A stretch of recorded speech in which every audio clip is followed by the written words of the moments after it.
بسم اللہ الرحمن الرحیم الحمدللہ والصلاۃ والسلام علی رسول اللہ وعلی آلہ وصحبہ اجمعین اما بعد رب اشرح لی صدری ویسر لی امری واحلل عقدۃ من لسانی یفقہوا قولی۔ السلام علیکم ورحمۃ اللہ وبرکاتہ۔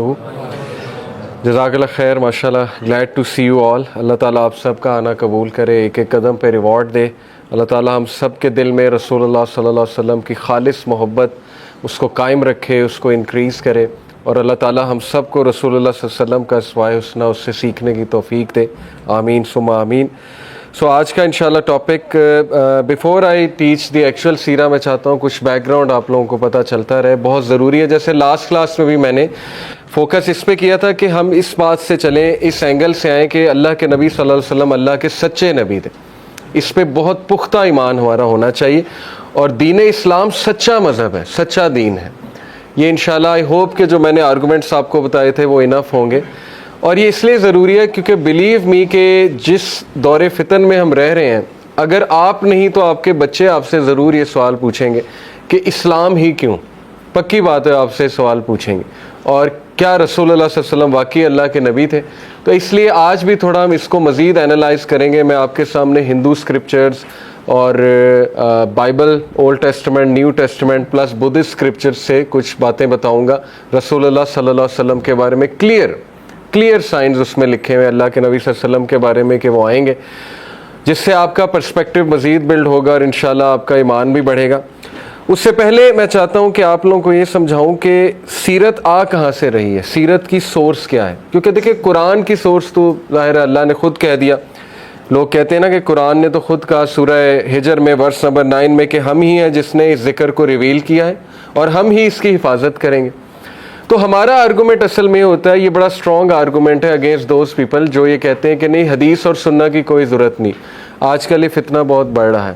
تو ہمارا پہلا آرگومنٹ تو یہ کہ یہ کامن سینس کے خلاف بات ہے۔ دیکھیں، اگر کوئی یہ کہتا ہے نا کہ حدیث کی، سنہ کی اور رسول اللہ صلی اللہ علیہ وسلم کی ضرورت نہیں ہے دین کی گائیڈنس کے لیے، تو ضرورت ہی کیا تھی نبی بھیجنے کی، میسنجر بھیجنے کی؟ اگر اللہ چاہتا تو ایک پہاڑ پہ قرآن نازل ہو جاتا، وہاں پہ اسکرپچرز پڑھے ہوتے ٹیبلٹ فارم میں، اور کوئی بھی بندہ اٹھا کے وہ لے آتا اور پڑھ کے سنا دیتا، بات ختم ہو جاتی۔ نبی بھیجنے کی آخر ضرورت کیا تھی؟ تو یہ اللہ تعالیٰ نے قرآن مجید میں بہت واضح بتایا ہے، کئی اس کے ریفرنسز موجود ہیں کہ اللہ کہتے ہیں کہ ہم نے نبی بھیجا اس لیے ہے تاکہ وہ ہماری آیات تلاوت کر کے دکھائے، پہلا پرپز نبی کا یہ ہے۔ دوسرا یہ کہ وہ تمہارا وَيُزَكِّيهِمْ، وہ تمہارا تزکیہ کرے۔ یُزَكِّيهِمْ، تزکیہ کو کہتے ہیں تمہیں پیوریفائی کرے۔ کس طرح تزکیہ کس طرح ہوتا ہے؟ مینٹورشپ کے ساتھ، اپنے ساتھ اٹیچ کر کے، تربیت کر کے تمہارا۔ اس کا مطلب ہے کہ یہ یُزَكِّيهِمْ جو تزکیہ کا پروسیس ہے یہ تو تھرو آؤٹ چلے گا، ایون دو رسول اللہ صلی اللہ علیہ وسلم ہمارے ساتھ فزیکلی موجود نہیں ہے، تو یُزَكِّيهِمْ کیسے ہو رہا ہے ہمارا؟ سنہ سے۔ ان کی پوری لائف ہمارے سامنے ہے، ان کی ڈسکرپشن ہمارے سامنے ہے، ایون ان کے ایٹنگ ہیبٹس ہمارے سامنے ہیں، ان کے تزکیہ سے ریلیٹڈ پورے چیپٹرز ہیں۔ دیکھیں صحیح البخاری میں آپ دیکھ لیں، صحیح مسلم میں، سنن ابی داؤد میں، کتاب الزہد ہے، اس میں ایسی حدیث ہیں دل کو نرم کرنے والی۔ کتاب الرقاق ہے صحیح البخاری میں، دل کو نرم کرنے والی حدیث۔ تو وہ پورا کا پورا جو میکنزم ہے، فریم ورک، وہ بھی سیو کیا اللہ نے۔ ہمارا آرگومنٹ یہ ہوتا ہے کہ یہ جو سورہ ہجر کی آیت ہے نا، آیت نمبر 9، جس میں اللہ کہتے ہیں کہ یہ بے شک ذکر ہم ہی نے نازل کیا اور ہم ہی اس کی حفاظت کریں گے، اس میں ذکر کا ورڈ ہے، قرآن کا ورڈ نہیں ہے۔ ہمارا یہ آرگومنٹ ہے کہ ذکر پورا کا پورا دین ہے، اور پورے کے پورے دین میں سننا بھی ہے، کیونکہ سننا کے بغیر یُزَكِّيهِمْ نہیں ہوگا، آپ کا تزکیہ نہیں ہوگا آپ کا۔ اور پھر کہا کہ وہ تمہیں ایکسپلین کرتا ہے قرآن کی ورسز کو اور حکمت دیتا ہے۔ یہ 4 فنکشنز ہیں ایک پروفٹ کے، ایک رسول کے۔ نمبر 1 کہ وہ آیات پڑھ کے سنائے گا۔ قرآن بھی تو اللہ کے نبی صلی اللہ علیہ وسلم کے لب مبارک سے آیا، تو اگر آپ یہ کہہ رہے ہیں کہ حدیث جو ہے وہ پتہ نہیں کب کلیکٹ ہوئی بھی کہ نہیں ہوئی، تو قرآن کس کے لب سے آ رہا ہے؟ حدیث بھی رسول اللہ کے لب سے ہے اور قرآن بھی انہی کے لب سے ہے۔ قرآن کے کوئی اسکرپچرز تو موجود نہیں تھے اس ٹائم پہ، ٹیبلٹ تو تھی نہیں، وہ تو اللہ کے نبی کے قلب پہ نازل ہوا ہے، اور اللہ کے نبی کے قلب سے وہ اللہ کے نبی کی زبان مبارک پہ آیا، اور اس سے پھر وہ ہمیں ملا۔ تو اس لیے یہ آرگومنٹ کیوں یوز ہوتا ہے اس کی میں آپ کو وجہ بتاتا ہوں، بڑی بنیادی وجہ۔ دیکھیں ہسٹوریکلی سپیکنگ یہ پتہ تھا اورینٹلسٹ کو اور اسلام دشمن لوگوں کو، جو ذہنیت کے لوگ ہیں، ظاہر ہے اسلام دشمن ذہنیت کے بہت سے لوگ پاسٹ میں گزرے، انہیں یہ پتہ تھا کہ اگر ہم سنہ اور حدیث کو ڈاؤٹ فل بنا دیں گے تو ہم پورے دین کو ڈاؤٹ فل بنا دیں گے مسلمانوں کے لیے، کیونکہ گناہوں کے بارے میں انسٹرکشنز، گناہوں سے بچنے کی تنبیہ اور گناہوں کی آپ کہہ لیں کہ ڈیٹیل وہ حدیث میں آتی ہے۔ جب آپ حدیث کو دور کر دیں گے تو پھر قرآن ایمبیگوس ہو جائے گا، پھر آپ قرآن سے جو چاہیں گے اخذ کریں گے۔ مثال کے طور پہ میں آپ کو قرآن کی ایک آیت سناؤں گا کہ اس سے یہ مراد ہے، آپ کہیں گے نہیں یہ نہیں، اس سے یہ مراد ہے، کیونکہ آج کے دور میں یہ آیت اس طرح سے امپلیمنٹ ہوتی ہے تو فرقہ واریت ہو جائے گی۔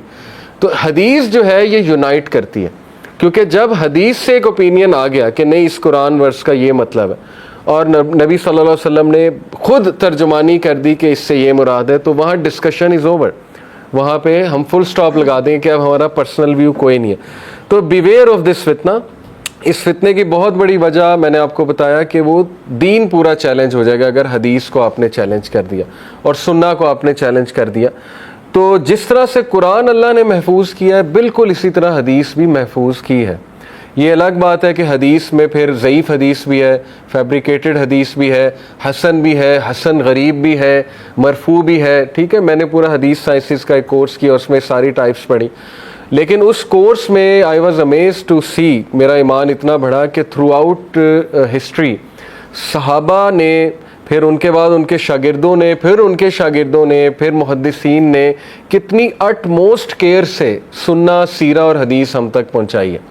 اینڈ ٹو آؤٹ رائٹلی سے کہ یہ تو جی بعد میں کلیکٹ ہوئی ہے، یہ ایک آؤٹریجیس کلیم ہے جس سے آپ ان سارے لوگوں کی محنت پہ پانی پھیر رہے ہیں اور چیلنج کر رہے ہیں، اور قیامت والے دن ہمیں بہت جواب دینا پڑ سکتا ہے۔ سم آف دیم ڈیڈنٹ ایون میری، پتہ آپ کو، امام بخاری نے شادی نہیں کی، امام مسلم نے شادی نہیں کی، امام ابو داؤد نے شادی نہیں کی، فیملی ہی نہیں بنائی۔ کس لیے؟ کہ وہ اس سروس میں اتنے زیادہ لگے ہوئے تھے کہ نہیں، ہم نے امت تک اوتھینٹک حدیث پہنچانی ہے، ہم نے امت تک اوتھینٹک دین پہنچانا ہے۔ تو اس لیے ریممبر دس کہ دین، ذکر جو ہے وہ دین ہے، یہ ہماری جو ہے وہ سلف کی، صحابہ کی انٹرپریٹیشن ہے، اور پورا کا پورا دین محفوظ ہے۔ صرف قرآن مجید دین میں نہیں ہے، حدیث بھی ہے، سنہ بھی ہے اور سیرہ بھی ہے۔ اس کے بغیر جو ہے وہ آپ کی گائیڈ لائن کچھ بھی نہیں ہے، اور انسان پھر یہی ہے کہ پھر اشکالات کا، ڈاؤٹس کا شکار ہوتا ہے، پھر کچھ بھی انسان اپنے لیے حلال کر لیتا ہے، کچھ بھی حرام، کیونکہ ظاہر ہے وہ گائیڈ لائن ہی نہیں موجود، وہ ٹیچر ہی نہیں موجود جس نے ایکچولی اس چیز کو سمجھانا تھا۔ Okay, so be sure about it کہ حدیث ہم تک پہنچی ہے، سنہ ہم تک پہنچی ہے، اوتھینٹک طریقے سے پہنچی ہے۔ تو سیرہ کی کیا کیا سورسز ہیں؟ سب سے پہلی سیرہ تو قرآن اٹ سیلف ہے۔ دیکھیں قرآن میں کئی ایونٹس اللہ سبحانہ وتعالیٰ نے خود مینشن کیے ہیں جو سیرہ ریلیٹڈ ہیں، جیسے سورہ توبہ کھول لیں، سورہ توبہ میں جنگ بدر کے بہت سے واقعات ریلیٹ کیے اللہ نے۔ اللہ کا ریممبر کہ جب اللہ نے 1000 اینجلز اتارے تمہاری مدد کے لیے، تو یہ سیرہ ہی بتا رہے ہیں نا اللہ ہمیں، کہ امیجن کرو کہ وہ اینجلز اتر رہے ہوں گے جبل الملائکہ پہ۔ اور پھر اسی طرح سورہ آل عمران میں جنگ احد کے بہت سے واقعات ڈسکسڈ ہیں۔ پھر دیکھیں سورہ تحریم، وہ آپ پڑھیں تو اس میں اللہ کہتے ہیں نا کہ اے نبی آپ کیوں اپنے لیے وہ چیز حرام کرتے ہیں جو اللہ نے حلال کی۔ یہ بھی سیرہ کا کون سا واقعہ ہے؟ اگین وہ جو شہد والا واقعہ ہے، ٹھیک ہے، تو یہ بھی سیرت بیان ہو رہی ہے۔ اسی طرح آپ دیکھیں سورہ نور ہے، سورہ نور میں واقعہ پورا بتایا گیا۔ اسی طرح سورہ احزاب ہے، اس میں جو ہے وہ غزوہ خندق ہے۔ پھر سورہ احزاب میں ہی وہ واقعہ ہے کہ اللہ کے نبی صلی اللہ علیہ وسلم سے اتنا مشکل ڈیسیجن اللہ نے جو ہے وہ کروایا، یعنی دیکھیں نبیوں کو اللہ نے کتنا ٹیسٹ کیا کہ وہی ان کی جو کزن حضرت زینب بنت جہش، جو حضرت زید سے انہوں نے خود شادی کروائی تھی، ان کی جو منہ بولے بیٹے تھے، ان کے غلام تھے، ان سے اب اللہ نے حکم دیا تم شادی کر لو۔ اور یقین کریں کہ جو پہلے ہی دشمن تھے ان کو تو ایک اور موقع مل گیا کہ اب تو ہم اور اٹیک کریں گے۔ یعنی اتنے مشکل کام اللہ کے نبی صلی اللہ علیہ وسلم سے اللہ نے اس لیے کرائے کہ انہیں پیوریفائی کریں، اور یہ دکھانے کے لیے کہ لیڈر جو ہے وہ پہلا سٹیپ لیتا ہے ریفارمیشن لانے کے لیے۔ تو وہ آپ کو سورہ احزاب سے پتہ لگ رہا ہے۔ سورہ یوسف میں چلے جائیں، وہاں حضرت یوسف کا پورا قصہ۔ خیر، تو قرآن جو ہے یہ پہلی سورس ہے، ٹھیک ہے، کہ اللہ کے نبی صلی اللہ علیہ وسلم کے بہت سے سیرت کے واقعات قرآن میں آ رہے ہیں۔ اسی سے امپورٹنس واضح ہو جاتی ہے اللہ کے نبی صلی اللہ علیہ وسلم کی لائف کی، کہ قرآن مجید 23 سال میں نازل ہوا، اور اللہ کے نبی صلی اللہ علیہ وسلم کی لائف کے ارد گرد ریوالو کر رہی ہیں قرآنی آیات۔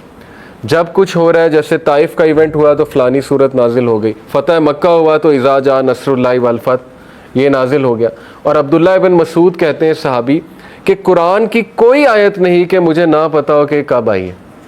یہ ہوتا ہے عالم اور فقیہ، یعنی جس کو قرآن پہ اتنی گرپ ہے کہ وہ یہ تک بتا دے کہ یہ آیت اس ایونٹ پہ نازل ہوئی تھی. اور اس طرح کے بہت سے لوگ الحمدللہ آج بھی حیات ہیں، موجود ہیں، بہت جیمز ہیں وہ. اور دیکھیں مکی سورج کا ایک مزاج ہے، وہ مزاج آپ تب تک نہیں سمجھ سکتے جب تک آپ کو سیرت نہیں پتہ. آپ کے ذہن میں وسوسے آتے رہیں گے، ڈاؤٹس آتے رہیں گے، اتنی سخت ٹون، یہ کیا بات کہہ دی، یہ کیسے ہو گیا. جب تک سیرت کا کانٹیکٹ سامنے نہیں رکھیں گے، وہ 4 فیزز نہیں رکھیں گے اللہ کے نبی کی لائف کی، first year to third year کیا تھا، پہلے 3 سال اللہ کے نبی صلی اللہ علیہ وسلم کی دعوت سیکرٹ تھی، ایسے ہی سیکرٹ تھی. وہ آیات جس طرح کی ہیں وہ نیچر ہی ایسی ہے جو سیکرٹ دعویٰ میں کریکٹر بلڈنگ کے لیے آیات ہیں. یعنی چند ایک لوگ ہیں، وہ دار ارکم میں بیٹھتے ہیں، وہاں پر بیٹھ کے وہ ذرا مشن پلاننگ کرتے ہیں اور بڑی بڑی باتیں سوچتے ہیں کہ معاشرے کو کیسے چینج کرنا ہے. چند ایک لوگ، اور وہ آیتیں ان کو اسٹرینتھن کرنے کے لیے آ رہی ہیں، وہ آیتیں جو ہیں ان کی کریکٹر بلڈنگ کے لیے آ رہی ہیں، ان کا عقیدہ جو ہے اسٹرانگ، ان کو پہاڑ بنانے کے لیے آ رہی ہیں. کیونکہ ان لوگوں نے آگے جا کے ماریں کھانی. اس کے بعد اگلا فیز آپ دیکھ لیں اللہ کے نبی صلی اللہ علیہ وسلم کی لائف، اوپن پریچنگ، وہ تقریباً 3 to 6 year of prophethood ہے. اس میں ذرا واضح ہوئے تو شروع میں انہوں نے کیا کیا کہ ریجیکٹ کیا، آؤٹ رائٹ موک کیا. جیسے وہ ایک کوٹ بھی ہے نا، بڑا مشہور ہے تو مہاتما گاندھی کا، لیکن بڑا اوتھینٹک اور بڑا اچھا کوٹ ہے. اس نے کہا کہ first they will deny you, then they will mock you, then they will fight you and then you win. یہی ہے ایک ریفرمیشن کا پروسیس. سب سے پہلے آپ کا مذاق اڑایا جائے، آپ کو آؤٹ رائٹ ریجیکشن، ڈینائی کیا جاتا ہے. اس کے بعد آپ کا مذاق اڑایا جاتا ہے. اس کے بعد جو ہے وہ آپ کو فائٹ کیا جاتا ہے پراپر. یہ پروفٹ کی life is all about this کہ سب سے پہلے آؤٹ رائٹ ریجیکشن، ڈینائی کیا، اس کے بعد مذاق اڑانے پہ آ گئے، اس کے بعد فائٹ کرنے پہ آ گئے. تو سیکنڈ جو ہے اس میں پہلے مذاق اڑایا، آؤٹ رائٹ ریجیکشن دی. اس میں جو صورتیں ہیں ان کا مزاج ہی ایسا ہے کہ جو صحابہ کو مزید کانفیڈنس دیں. اور پچھلے انبیاء کی سٹوری سنائی اللہ نے پروفٹ صلی اللہ علیہ وسلم کو. اب آپ کو کانٹیکٹ سمجھ آئے گا کہ کیوں اتنا ریپیٹیٹیو کیوں ہے قرآن میں. حضرت موسیٰ کی سٹوری بار بار کیوں آ رہی ہے. میرے ذہن میں سوال آتا تھا کہ ایک بار مینشن ہوئی، دوسری بار مینشن ہوئی، وہی نیریٹو بار بار کیوں آ رہا ہے. کیونکہ وہ ایونٹس ایسے تھے کہ ری آئٹریشن ہونی چاہیے تھی. بار بار جو ہے اللہ کے نبی صلی اللہ علیہ وسلم کو ریمائنڈر صحابہ کو چاہیے تھے کہ یس یہ پچھلی قوموں کے ساتھ بھی ہو چکا ہے. ان کا بھی مذاق اڑایا گیا اور ان کو بھی ٹارچر کیا گیا ہے. آگے پھر وہ پہلے ہی ذہنی طور پہ تیار کر دیا گیا کہ فزیکل ٹارچر بھی آ سکتا ہے. اور یہ سائیکولوجیکلی سپیکنگ جب ایک بندے کو پہلے ہی مصیبتوں کا پتہ لگ جائے تو وہ ذرا تگڑا ہو جاتا ہے مقابلہ کرنے کے لیے. تو پھر وہ فزیکل ٹارچر بھی شروع ہو گیا. اور نہ صرف یہ کہ بلکہ جو آخری 3 سال تھے وہ سب سے پینفل تھے، 10th year to 13th year of profit. اس میں جو صورتیں نازل ہوئی ہیں وہ دیکھنے والی ہیں اور وہ پڑھنے والی ہیں. یعنی آپ سوچیں کہ ہر صورت کا ایک مزاج ہے، آیات کا مزاج ہے، ان کا ریلیشن اللہ کے نبی کی لائف میں کوئی نہ کوئی ایونٹ سے ہے اور صحابہ کے کسی نہ کسی سوال سے ہے، یا کوئی سازش ہو رہی ہے اس کے، یا کوئی نیریٹو لے کر آئے ہیں جیوز اور کرسچنز یا مشرکین اور اللہ نے اس نیریٹو کا فوراً سے جواب دیا. اتنا بلاغت والا اور اتنا فراست والا ہے قرآن کہ جب آپ اس اینگل سے قرآن کو دیکھیں گے تو واقعی ہی آپ پراؤڈ ہوں گے کہ قرآن مجید اللہ کی ہی کتاب ہے. اس کے علاوہ قرآن مجید کوئی نہیں لکھ سکتا، اللہ کے الفاظ ہیں. تو سب سے پہلی سورس ہے قرآن سیرہ کی. دوسری جو سورس ہے حدیث ہے. اور میں نے آپ کو بتایا کہ حدیث لکھی جانا شروع ہو گئی تھی. ابن عمر صلی اللہ عنہ کا ایک صحیفہ تھا، وہ حدیث لکھا کرتے تھے. ابو ہریرہ لکھا کرتے تھے، حضرت علی لکھا کرتے تھے. شروع میں رسول اللہ نے منع فرما دیا تھا. یہ ایک وہ ڈاؤٹ آپ کو دیں گے، کہیں گے نہیں جی وہ تو اللہ کے نبی نے خود منع کر دیا تھا. اس کا جواب بڑا واضح ہے کہ منع کیا لیکن بعد میں اجازت بھی دے دی تھی. فتح مکہ کے بعد ایک وفد آیا رسول اللہ صلی اللہ علیہ وسلم کے پاس اسلام قبول کرنے. یہ صحیح حدیث سے ثابت ہے. اللہ کے نبی صلی اللہ علیہ وسلم سے انہوں نے اجازت لی کہ یا رسول اللہ آپ جو کہہ رہے ہیں کیا میں لکھ لوں؟ تو رسول اللہ نے اس وفد کو اجازت دی کہ ہاں لکھ لو. بلکہ صحابہ کو کہا کہ تم میں سے ایک ان کے ساتھ بیٹھ جائے اور چیک کرے یہ کیا لکھ رہے ہیں. تو اس کا مطلب یہ ہے کہ اس ٹائم پہ لکھنا پڑھنا موجود تھا. وہ کوئی اتنا بیکورڈ معاشرہ نہیں تھا کہ نہ کوئی ان کے پاس پین ہوتا تھا نہ پیپرز ہوتے تھے. ظاہر ہے جو بھی اس فارم میں تھا اس ٹائم پہ پتے تھے جو بھی تھا اس لکھتے تھے. تو وہاں سے ثابت ہوا کہ حدیث پہ لکھنا شروع کیا, حدیث انہوں نے, اور بہت سے واقعات حدیث میں آتے ہیں. تیسرا جو ہمارے پاس سورس ہے اسپیسیفک سیرہ کا وہ صحابہ کی اولاد ہے جنہوں نے واقعات سنائے ہیں, اور ان میں جو سر فہرست نام آتا ہے وہ آتا ہے عروہ کا. عروہ جو ہے یہ حضرت زبیر کے بیٹے ہیں, اور حضرت زبیر کس کے شوہر ہیں؟ حضرت اسما کے. اور حضرت اسما کون ہے؟ حضرت عائشہ کی بہن. تو حضرت اسما جو ہے وہ یعنی حضرت عائشہ ان کی ہوئی خالہ عروہ کی. تو خالہ کے پاس وہ بہت ٹائم گزارا کرتے تھے عروہ بچپن سے, اور یہی اللہ کی حکمت تھی. میں نے آپ کو کہا, یہ پچھلی کلاس میں بھی ٹاپک چھیڑا تھا کہ جلدی شادی حضرت عائشہ سے. کیوں؟ کیونکہ اماں عائشہ سب سے زیادہ لانگ جو ہے وہ لائف ان کی رہی, اماں عائشہ کی, اور انہوں نے احادیث 2500 سے زیادہ احادیث, بلکہ بہت زیادہ ہے, یہ تو میں کم اماؤنٹ بتا رہا ہوں, ہیوج اماؤنٹ حضرت عائشہ سے آ رہی. انہیریٹنس کی حدیث حضرت عائشہ سے آ رہی. She was a mathematician. صحابہ انہیریٹنس کے مسائل حضرت عائشہ سے سالو کراتے تھے. تو عروہ جو ہے ان کے پاس بہت بیٹھے, اور ظاہر ہے کہ عروہ پھر واقعات بہت سنتے تھے حضرت عائشہ سے, اور حضرت عائشہ سے رسول اللہ بہت کنورسیشن کرتے تھے. تو حضرت عائشہ کو بہت سے واقعات نبی صلی اللہ علیہ وسلم کے پتہ تھے, اور اس طرح سے عروہ نے جو ہے وہ کتاب لکھی باقاعدہ. آپ کو پتہ ہے عروہ نے پوری سیرہ پر کتاب لکھی تھی, اور عروہ جو تھے یہ 105 ہجری میں فوت ہوئے تھے, اور ان کی بکلیٹ آف سیرہ جو ہے یہ صحابہ کے اسٹوڈنٹس کے پاس موجود تھی حضرت عروہ کی. اور پھر ایک اسکالر جو ہے وہ کارل ابن شہاب الزہری جو 129 ہجری میں جن کی وفات ہوئی ہے, ان کی کتابوں کے کچھ سیمپلز ابھی تک موجود ہیں. یعنی اتنے پرانے سیمپلز ان کے کچھ ظاہر ہے وہ پیجز وغیرہ وہ ابھی تک موجود ہیں.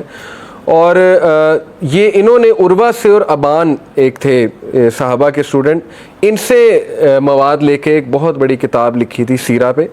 اور پھر جو ہے ابن اسحاق کا نام آتا ہے, یہ نام آپ کو پتہ ہونے چاہیے, ٹھیک ہے. ابن اسحاق کی سیرہ بہت مشہور ہے, بلکہ جتنی بھی ماڈرن سیرہ کی کتابیں آپ کو ملیں گی اس کی سورس جا کر ابن اسحاق سے ملتی ہے. ابن اسحاق جو ہے محمد ابن اسحاق ان کا نام تھا, اور یہ 85 سن ہجری میں پیدا ہوئے تھے, یعنی رسول اللہ صلی اللہ علیہ وسلم کی ہجرت کے 85 سال بعد, یعنی ان کی ڈیتھ کے آپ کہہ لیں گے 75 سال بعد, 75-74 سال بعد آئے تھے. اور یہ مدینہ کے رہائشی تھے ابن اسحاق. تو ظاہر ہے کہ مدینہ کے رہائشی جب تھے تو ان کے پاس بہت اوتھینٹک سورسز موجود تھیں سیرہ کے بارے میں. پھر دیکھیں نا موطا امام مالک بھی مدینہ کے رہائشی تھے. امام مالک ان کے بعد آئے, امام مالک نے بہت سی سیرہ جو ہے احادیث کلیکٹ کی. تو بہرحال یہ بڑے ہوئے تھے صحابہ کے درمیان, ان کے بچوں کے درمیان, ان کے گرینڈ چلڈرن کے درمیان, تو بہت سے واقعات جو ہیں انہیں پتہ تھے. اور یہ سوچنا کہ نہیں وہ جھوٹے واقعات ہیں, یہ تو صحابہ پہ شک کرنا ہے نا. صحابہ ان کی اولاد, ان کے گرینڈ چلڈرن کیوں جھوٹ بولیں گے نعوذ باللہ رسول اللہ صلی اللہ علیہ وسلم کی سیرت کے بارے میں. اور سب سے بڑی بات یہ کہ اللہ اپنے نبی کی سیرت کو پروٹیکٹ نہ کرے, کیسے ہو سکتا ہے؟ اللہ دین کو کیوں نہیں پروٹیکٹ کرے گا؟ ہماری رہنمائی رسول اللہ سے آتی ہے, تو کیوں نہیں اللہ جو ہے وہ اس کو پروٹیکٹ کرے گا. بہرحال انہوں نے بہت بڑی کتاب لکھی سیرت میں, 15 جلدیں, 15 والیومز انہوں نے لکھی. اور ابن اسحاق کی ڈیتھ 150 سن ہجری میں ہوئی. ان کے اسٹوڈنٹ آئے ابن ہشام. ابن ہشام جو ہیں یہ ان کے ڈائریکٹ اسٹوڈنٹ تھے, اور انہوں نے 4 جلدوں میں ان کو ذرا تھوڑا سا شارٹ کر کے لکھا کہ آنے والی جنریشنز کے لیے ذرا ایز کریٹ ہو جائے, یعنی ہر بندہ 15 جلدیں نہیں پڑھ سکتا. تو بہرحال ابن اسحاق, اسی طرح ابن کثیر آئے ان کے بعد. ابن کثیر کی کتاب ہے البدایہ والنہایہ. ابن کثیر نے اس کتاب میں, آلدو بہت ایج کے بعد آئے, میرے خیال کوئی 250 سن نہیں بلکہ اس سے بھی زیادہ, کافی سن ہجری, 600 سن ہجری. لیکن یہ کہ انہوں نے بھی, ابن کثیر نے بھی ابن اسحاق اور ابن ہشام کی کتابوں کا یوز کرتے ہوئے البدایہ والنہایہ میں ہی اسٹارٹڈ فرام آدم علیہ السلام, بلکہ آدم علیہ السلام پری کریشن سے شروع کیا. اور وہ مواد ان کے پاس دیکھیں نا بنی اسرائیلی روایات سے بھی آ رہا ہے, اور کچھ صحابہ نے اس پہ کمنٹ کیا ہوا ہے. ابن عباس کے صحیفے موجود تھے, اس میں ابن عباس نے بہت سی باتیں کی ہوئی ہیں. تو پوائنٹ از کہ یہ چیز تھرو آؤٹ, اس کو ہم کہتے ہیں تواتر. متواتر ایک چیز ہوتی ہے, میں آپ کو یہ ٹیکنیکل ورڈ بتا رہا ہوں, تواتر. تواتر عربک میں کہتے ہیں کہ جو چیز کنٹینیوسلی کیری ہوتی آ رہی ہے. جیسے مثال کے طور پہ ہم میں سے کسی نے جو ہے وہ گیلیلیو کو نہیں دیکھا, گیلیلیو کو, اب میں چیلنج کر دوں گیلیلیو کو کہ وہ تو تھا ہی نہیں, he doesn't exist, لیکن تواتر سے گیلیلیو کا ذکر آ رہا ہے اور اس بے وقوفی ہے. It is impossible کہ all of the intellectuals gather together to fabricate Galileo and make a lie. جب بہت سے لوگ سیم چیز نریٹ کر رہے ہوں, اس کو کولیکٹیو کانشیسنیس بھی کہتے ہیں سائیکالوجی کی لینگویج میں, تو اٹ از امپاسبل کہ all of them came together to fabricate a lie. اور ایکڈیمکس میں ایون کورٹ میں اس کی حیثیت ہے ایک تواتر چیز کی کہ یس یہ چیز کیری فارورڈ آتی آ رہی ہے تو اٹ مسٹ بی ٹرو. جیسے غار ہرا کا واقعہ تواتر سے آ رہا ہے کہ رسول اللہ وہاں جاتے تھے, تو اسی طرح ان کی بہت سے واقعات تواتر ہیں, وہ پراپر پروسیجر سے بار بار کوٹ ہو رہے ہیں. تو خیر اس کے بعد ایک بہت ہی فیمس اسکالر ڈاکٹر حمید اللہ, یہ کہاں سے تھے؟ انہوں نے بہت سے مینوسکرپٹس فرانس سے اور مختلف کنٹریز سے, ایجپٹ وغیرہ سے دریافت کیے, ابن ہشام کے, ابن اسحاق کے. اور یہی وجہ تھی کہ بہت سے اورینٹلسٹ پتہ ہے آپ کو کون ہوتے ہیں؟ یہ اصطلاحات آپ کو پتہ ہونی چاہیے سیرہ پڑھتے ہوئے. مستشرقین, اورینٹلسٹ. مستشرقین وہ لوگ ہیں جو گورے ہیں جنہوں نے اسلامک ہسٹری پر بات کی. جیسے کیرن آرمسٹرانگ اس وقت کرنٹ اورینٹلسٹ ہے, ٹیڈ ٹاکس موجود ہیں. کیرن آرمسٹرانگ کی عورت ہے, اس نے رسول اللہ کی بایوگرافی بھی لکھی, اس نے ہسٹری آف گاڈ اس کی ایک بک ہے, بہت اچھی بک ہے. وہ انٹلیکچوئل آنیسٹ ہے کیرن آرمسٹرانگ, کیونکہ وہ کافی فیور میں بات کرتی ہے اسلام کے. لیکن یہ کہ مستشرقین ہمارے لیے کوئی سورس نہیں ہے, کیونکہ الٹیمیٹلی وہ ان میں کچھ نہ کچھ پریجوڈیس تو آ جاتا ہے. کچھ مستشرقین جو ہیں وہ مشن پر نکلے اور انہوں نے باقاعدہ کتابیں لکھی رسول اللہ کی شخصیت کے خلاف, اور سر سید نے اس ایک کتاب کا جواب بھی دیا تھا, آپ نے پاکستان اسٹڈیز میں شاید پڑھا ہو اس پہ. وہ کتاب کا میرے ذہن سے ولیم موئر کی کتاب تھی, ولیم موئر کی کتاب. اس نے بہت زیادہ بکواسیات لکھی رسول اللہ صلی اللہ علیہ وسلم کی پرسنالٹی پہ, تو سر سید نے اس ٹائم پہ اس کا جواب دیا. یہ ایک بہت عظیم کام سر سید رحمہ اللہ نے کیا. باقی یہ کہ سر سید جو ہے ظاہر ہے ان سے بھی کچھ مسٹیکس ہوئیں, لیکن یہ کہ انہوں نے اس کا جواب دیا. تو بہرحال بہت سے مستشرقین جرمنی گئے, فرانس گئے, اسپین گئے. کس پرپز کے لیے؟ کہ وہ پروفٹ کی پرانی جو بایوگرافی ہے وہ نکالیں اور اس کو پڑھیں. اس لیے بہت سے, جیسے یہ میں نے آپ کو نام لیا اس کا, عرب ہسٹری آف عربز کس نے لکھی ہے میرے ذہن, پچھلی کلاس میں نام بتایا تھا. اینی وے, پی کے ہٹی, پروفیسر فلپ کے ہٹی, یہ بھی اورینٹلسٹ تھا, اور اس نے بہت سی اورینٹلسٹ نے ایسی باتیں بتائی ہیں جو مسلم ہسٹورینز کو بھی نہیں پتہ. کیسے؟ کیونکہ انہوں نے کچھ چیزوں میں ہم سے زیادہ محنت کی ہے. خود چل کر گئے فرانس اور خود چل کر گئے اسپین اور وہاں سے مینوسکرپٹ جمع کیے, اور اس کے بعد دیکھا کہ یہ کتنی اوتھینٹک چیز ہے. تو اینی وے, ڈاکٹر حمید اللہ نے کیا کیا کہ انہوں نے پیرس, لندن, اسپین وغیرہ ان علاقوں میں گئے اور ابن اسحاق کی کچھ پارشل والیومز اور کاپیز ابھی تک موجود تھیں ان کو اسٹڈی کیا اور ان کے ساتھ انفارمیشن کو میچ کیا, اور انہوں نے ایڈٹ کیا, پبلش کرایا ان کو. اور جب انہوں نے ابن اسحاق اور ابن ہشام کی دونوں کی بایوگرافیز کو کمپیئر کیا, ڈاکٹر حمید اللہ, یہ بہت بڑا نام ہے, تو ایوری ون واز سرپرائز کہ 100% سیم ہیں دونوں, جس سے یہ پروو ہو گیا کہ واقعی ابن ہشام ابن اسحاق کے اسٹوڈنٹ تھے اور انہوں نے ایز اٹ از ان سے کاپی کر کے ہم تک سیرت پہنچائی ہے. اور اس بات پہ گورے ایکیڈیمیشینز وہ یعنی بیفل ہو جاتے ہیں کہ ہاؤ کم یہ چیز اتنی اوتھینٹکلی آ رہی ہے, اور یہ اللہ کا معجزہ.